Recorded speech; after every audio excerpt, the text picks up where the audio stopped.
pertama adalah prinsip keterampilan menjelaskan.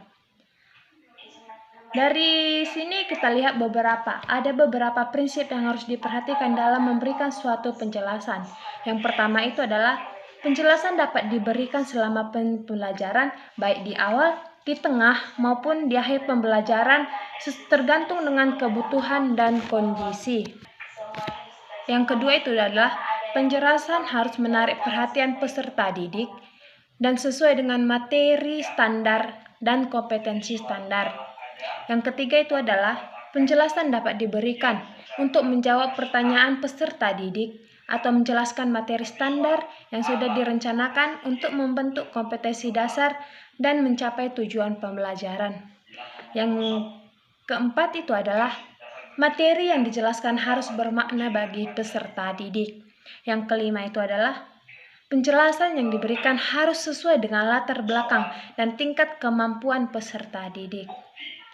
Yang selanjutnya itu adalah fungsi mempelajari keterampilan menjelaskan. Yang pertama itu adalah untuk siswa.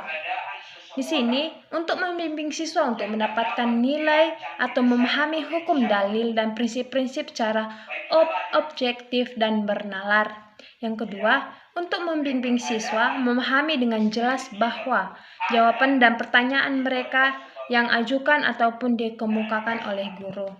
Yang ketiga itu melibatkan siswa agar mampu berpikir dalam memecahkan masalah-masalah atau pertanyaan yang diberikan oleh guru terhadap peserta didik.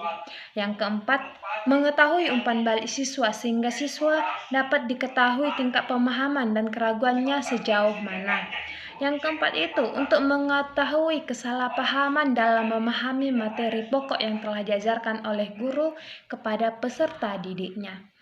Dan untuk guru yang pertama, bahwa tidak semua siswa dapat memahami dan menggali suatu teori dari buku atau sumber lainnya. Membantu memudahkan siswa yang tidak memiliki atau kurangnya sumber belajar yang tersedia yang dapat dimanfaatkan siswa dalam proses belajar. Yang selanjutnya itu adalah guru cenderung mendominasi kelas, dan sebagian besar kegiatan guru adalah memberikan informasi lisan atau menjelaskan.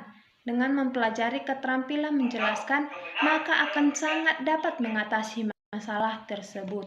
Yang selanjutnya itu adalah menghilangkan rasa canggung guru dalam kegiatan belajar mengajar. Materi yang selanjutnya kami di sini membahas penerapan keterampilan menjelaskan.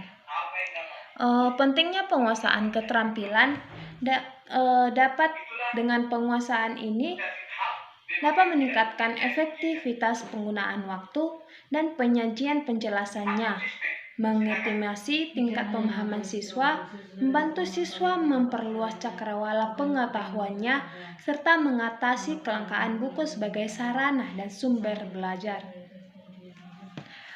Menjelaskan permasalahan suatu pembelajaran bisa muncul secara bersamaan dengan berkembangnya dan meningkatnya kemampuan siswa, situasi, dan kondisi lingkungan yang ada.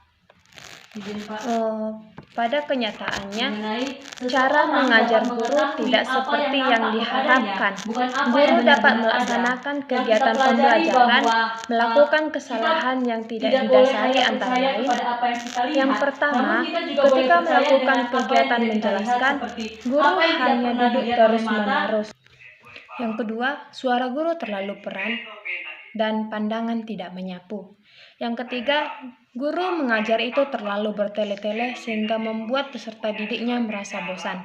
Yang keempat, guru tidak memiliki perencanaan awal apa yang akan diajarkan terhadap siswanya. Yang kelima, tulisan guru di papan tulis itu terlalu kecil. Yang selanjutnya adalah setelah kita membahas prinsip dan komponen keterampilan menjelaskan, di sini kita akan membahas yaitu kelebihan dan kelemahan penerapan keterampilan menjelaskan. Yang pertama, kita akan membahas kelebihan keterampilan menjelaskan. Di sini ada beberapa kelebihan daripada keterampilan menjelaskan. Yang pertama itu lebih mudah dalam mengembangkan kemampuan siswa dalam menemukan, mengorganisasi, dan menilai informasi yang diterima. Yang kedua, lebih mudah dalam memancing meningkatkan kemampuan siswa dalam bentuk dan mengungkapkan pertanyaan-pertanyaan yang didasarkan atas informasi yang lengkap dan relevan. Yang ketiga, mendorong siswa untuk mengembangkan ide-ide dan mengemukakan ide-ide tersebut. Yang keempat itu dapat mengatasi masalah pembelajaran yang diikuti oleh jumlah peserta didik yang besar. Yang kelima, merupakan cara yang lebih mudah saat guru akan memulai mengenalkan materi. Yang ketiga itu dapat meningkatkan analisa guru terhadap teori yang sedang disampaikan dan guru menjadi benar-benar mengerti isi berita dan analisis yang lebih mendalam. Dan kemudian yaitu kelemahan penerapan keterampilan menjelaskan. Ada beberapa, yaitu yang pertama, bila menjelaskan terlalu lama, peserta didik cenderung menjadi lebih karakteristik auditif atau mendengar dan akhirnya siswa menjadi pasif. Yang kedua, apabila selalu digunakan dan terlalu lama, maka pembelajaran akan terkesan membosankan. Yang ketiga, bila menjelaskan dilakukan juga terlalu lama, kesempatan untuk berdiskusi menjadi terlalu sedikit, bahkan habis hanya untuk menjelaskan. Sekian dari materi yang dapat saya sampaikan. Terima kasih. Salam.